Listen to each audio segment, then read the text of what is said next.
Welcome back to another episode of the Road Team CFL podcast, episode number 9, titled Whole Lot of Narratives, because we have a whole lot of narratives. Of course, me, as a Tiger Cats fan, have Bo Levi Mitchell on the thumbnail of this when there could arguably be more important things to talk about. But there's nothing more important to talk about than Hamilton Tiger Cats football. Anyway, make sure you leave a like and subscribe. Big things happening at Penguin Pods and Penguin Media. Big week ahead of ourselves. But without further ado, you know what? We're going to get started. If you guys are new here, the format is we talk about the previous week. We talk about the games. Then we talk about whatever the heck the title of the podcast is. And then we go over the upcoming week's picks. We're on week 21 in terms of the week that we're about to head into. And that means we're the last week of the regular season. So it's sad. It's exciting. It's bittersweet. But let's talk about the games from last week first. Our very first game of the week was none other than the greatest team to touch a football field, taking on the Calgary Stampeders, who were going into this game 0-7 on the road. Something that we've mentioned every single podcast episode this year, that Calgary has not won a game on the road yet. And that would stand true, as Bo Levi Mitchell, against his former team, would throw for not 1, not 2, not 3, not 4, but 5. 5 touchdowns. 4 of them, which were in like the first 16, 17 minutes of the game, and then it would add another one in the second half. 5 passing touchdowns for Bo Levi Mitchell, who threw for 450 yards. An absolutely fantastic game from the Hamilton Tiger Cats. He threw 6 touchdowns if you want to count his pick 6 to Trey Roberson. Outside of that one blemish, the Tiger Cats had full control of this game. Calgary did starting to mount a little bit of a comeback at the end of the second quarter with the pick 6 going into the third quarter. They made it a 2-score game. Ticats put them away, though. Handled business. I said last week that Bo Levi Mitchell was going to throw for 4 touchdowns. He did. I also said that Greg Bell was going to rush for 120 yards. He ran for 139 yards. So how about that? You know, just really good at predicting the future, I guess. Absolutely massive games from both Tim White and Stephen Dunbar. Tim White had 5 balls for 128 yards and 2 touchdowns. Stephen Dunbar had 7 balls for 146 yards and 2 touchdowns. Just all around, great offensive performance. Defense had a couple of takeaways. Jonathan Moxey against his former team had a pick, almost had a second that got taken back because of penalty. It was just a good game. It was a fun watch.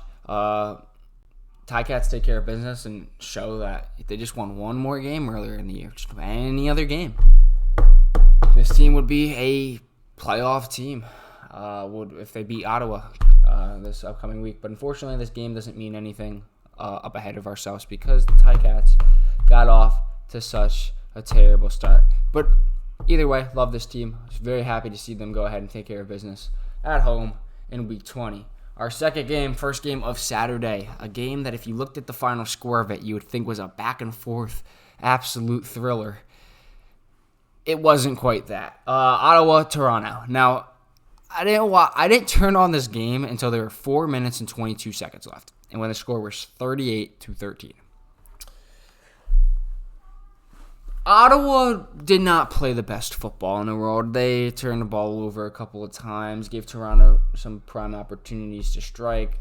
Toronto took advantage of that. Toronto manhandled Ottawa for 3 quarters of this football game. They were up 38-6 going into the fourth quarter. I turn on the game because I have Khalil Pimpleton on my fantasy team. I also had Makai Polk. But I was like, Khalil Pimpleton can catch another ball. He's got like 8 points right now, so let me just watch to the end. I ended up watching a Red Blacks touchdown, or an onside kick recovery, another Red Blacks touchdown, another onside kick recovery, and a field goal. And all of a sudden, it is 38-31. Ottawa, who still had a timeout left, gets a stop on Toronto, and gets the football back with about 20 seconds to go with the ball. They ended up losing the game. They had a crazy lateral play at the end that didn't amount to anything. But, wow. Almost the funniest meltdown in the history of the league that I've watched. I've seen some pretty funny comebacks. I've seen a crumbback. I've seen a lot of things. Ottawa absolutely was unable to run the football whatsoever. They only ran the ball 8 times the whole game. But in the box score, passing-wise, you see Drew Brown with 400 yards and 4 touchdowns. 100-yard games by both Khalil Templeton and Justin Hardy. Ottawa is in trouble. They've lost 5 in a row. They are sinking, but a huge, momentum boost for them. Toronto, if you're Toronto, I don't know what you feel about this game. You handled business the whole way through. Everything seemed pretty good. Chad Kelly, 300 yards, very high completion percentage, 3 touchdowns, very good game from him. Defense played well for the most part. I don't know, though, what you think. This game was funny. That's all I could say. It was really funny. And I think if anyone watched the game at the end, Ottawa should not have tried to onside kick it the third time. There's no one deep back for Toronto. I think they should have just booted it. And they could have had someone sprint down there and recover it possibly, but they had the timeout. They had the means that if they got a stop, they could get the ball back with 20 or so seconds left and have an actual legitimate chance to throw the ball into the end zone. They did not choose that route, and I guess, who could blame them after you recover 2 onside kicks, but the probability of recovering a third after you've already recovered 2, it's got to be, so statistically low that I would have just kicked that deep. But that's just me. On to our third and final game of Week 20. We had the BC Lions take on the Montreal Alouettes. Just had to pull up the notes real quick.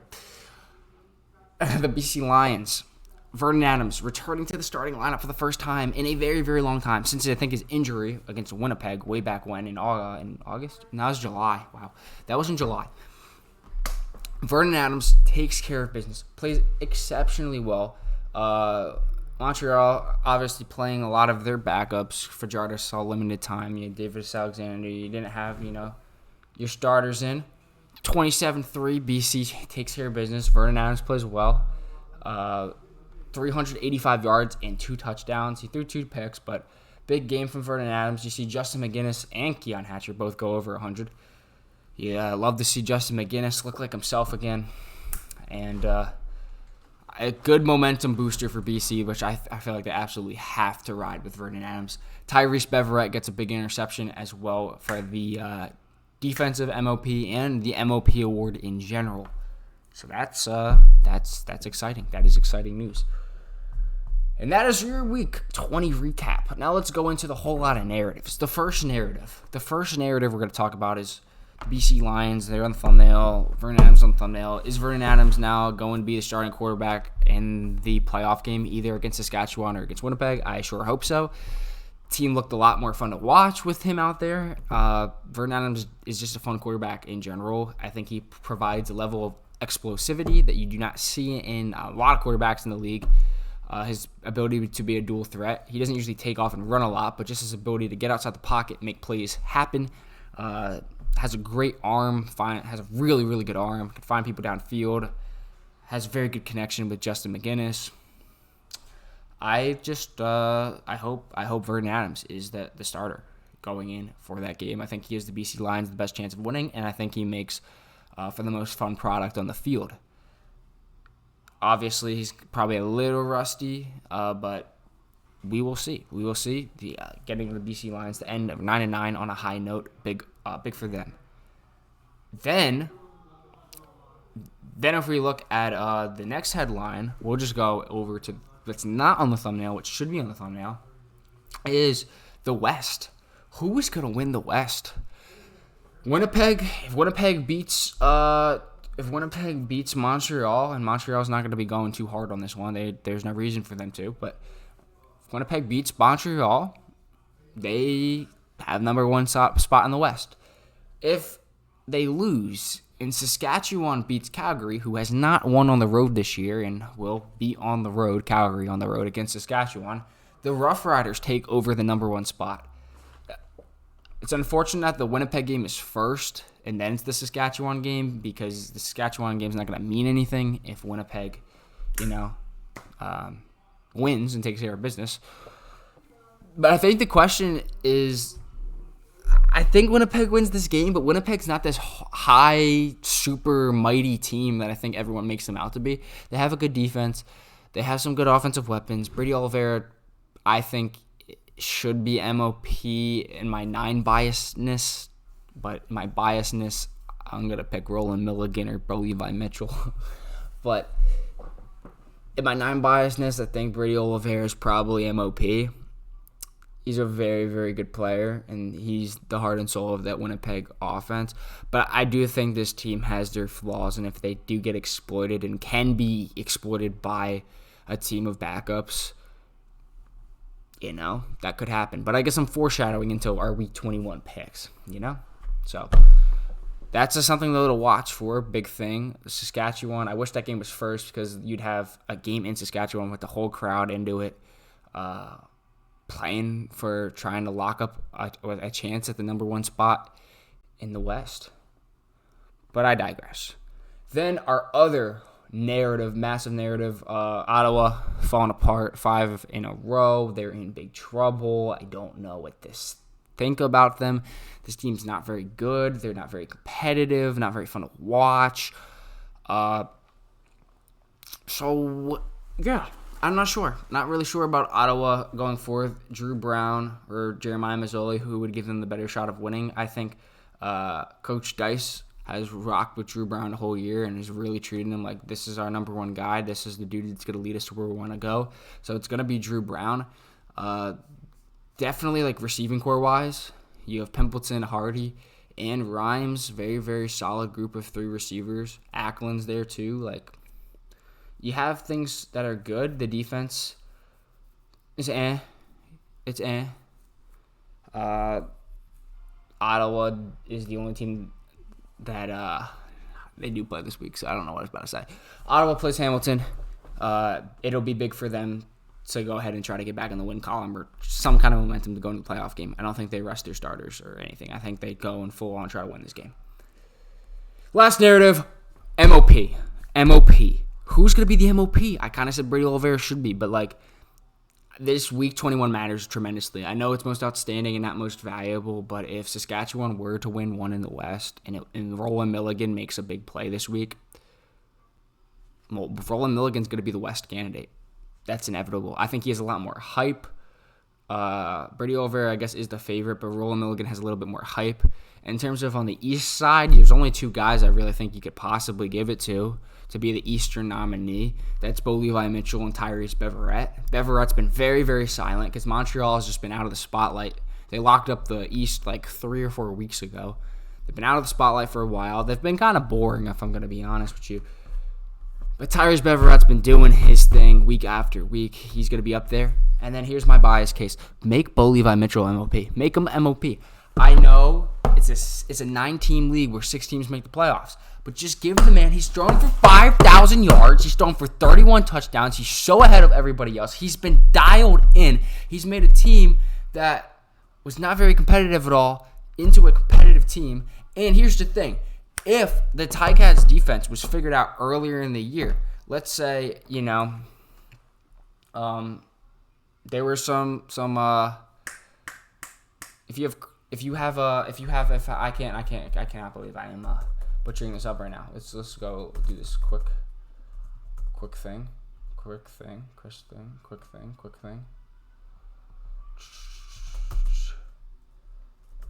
The Cats coach.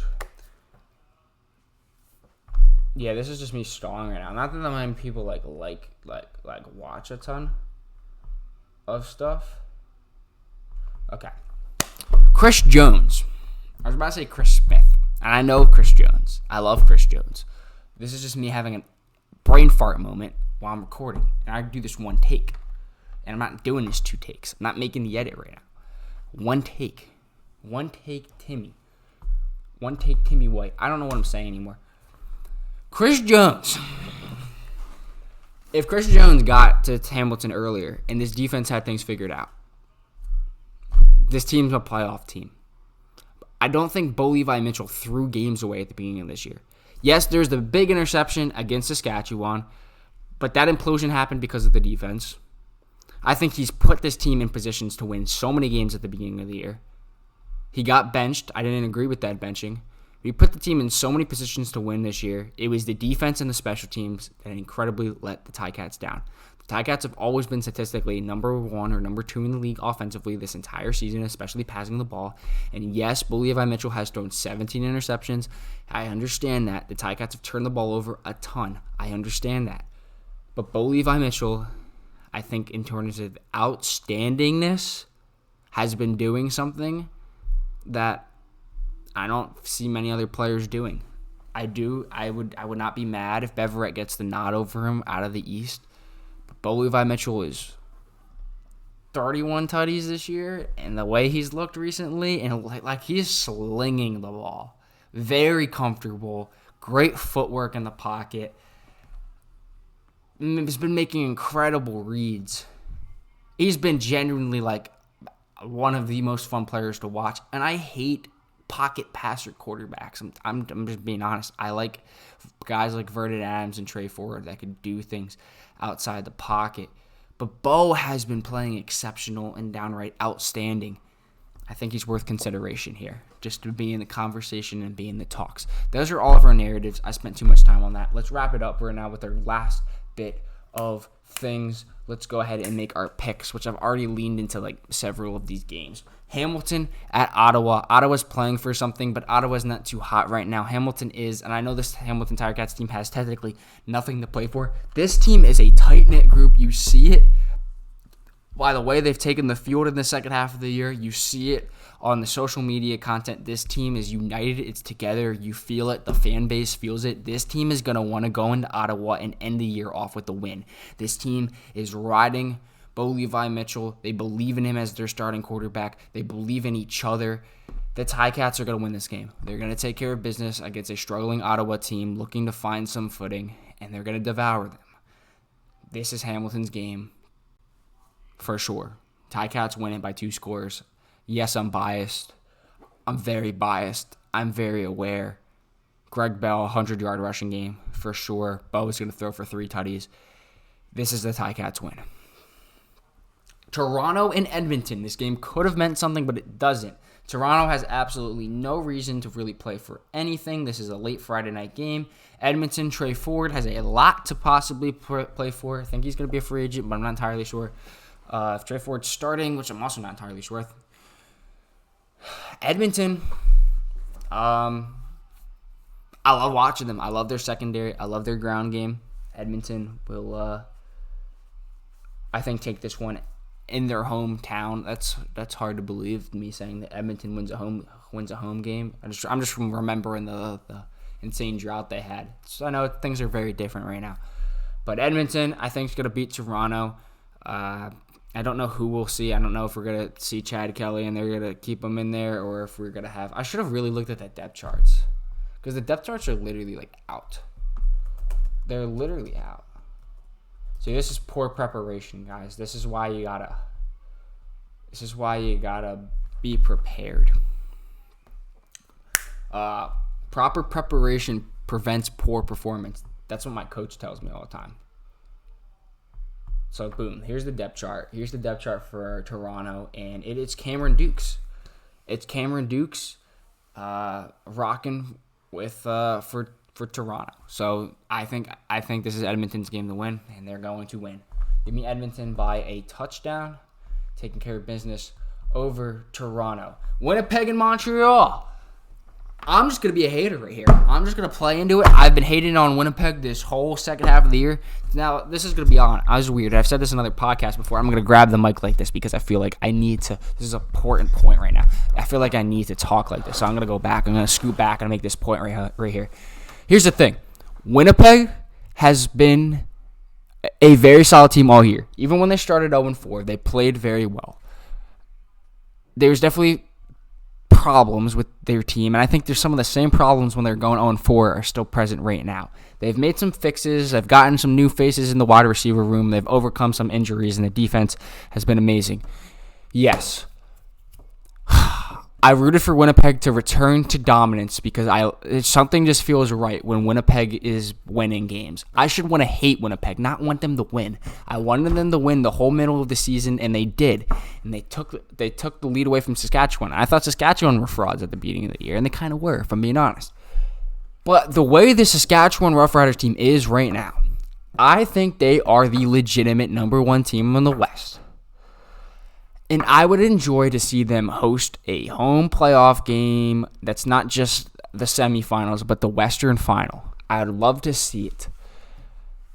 Give me the Montreal Alouettes beating the Winnipeg Blue Bombers because I'm picking exclusively out of my heart. Give me the Alouettes backups. Give me Montreal beating Winnipeg by a tight, low-scoring game where Montreal gets out ahead and Winnipeg cannot find the deep ball. Brady Oliveira can't be enough of an impact. And the Owls find a way to win this game. It's in Montreal. We'll see what happens.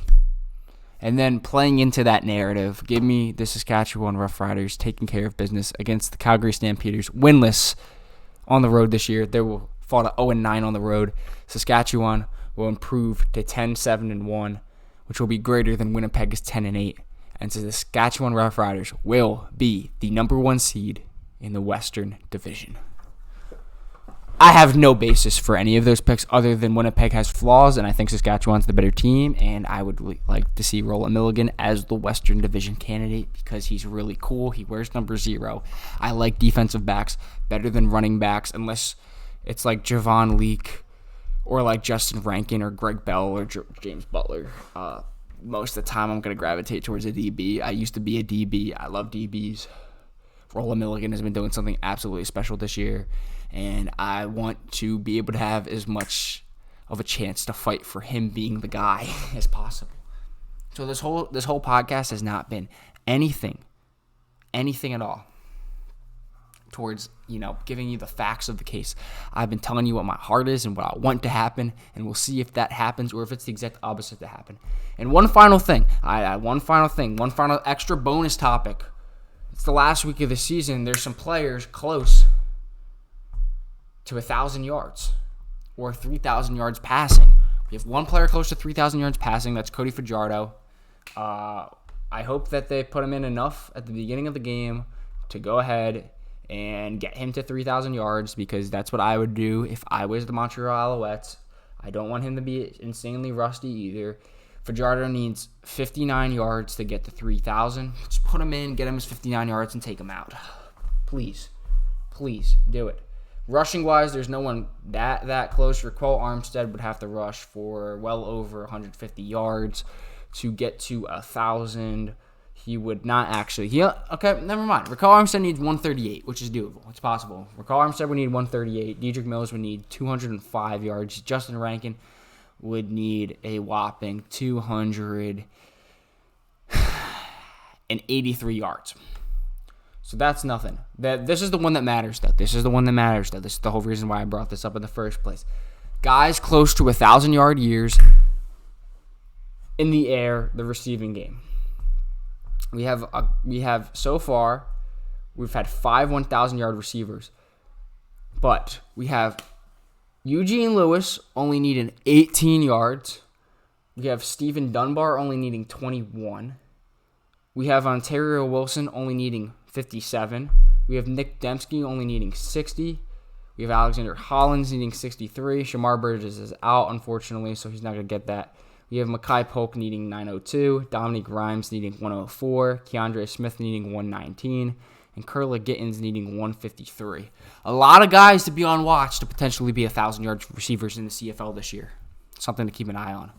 So, that's going to be today's pod. Thank you guys for watching. Make sure you leave a like and subscribe for more pods, more CFL stuff. We're right about to get into the playoffs. It's going to be exciting. But for now, let's enjoy Week 21, and let's enjoy the last time this year that the Hamilton Tiger Cats, the beloved Hamilton Tiger Cats, take the field. This Penguin Pods, I praise God for being able to do this. You guys are the best, the 10 people that watch this. I will see you in the next podcast episode. Enjoy.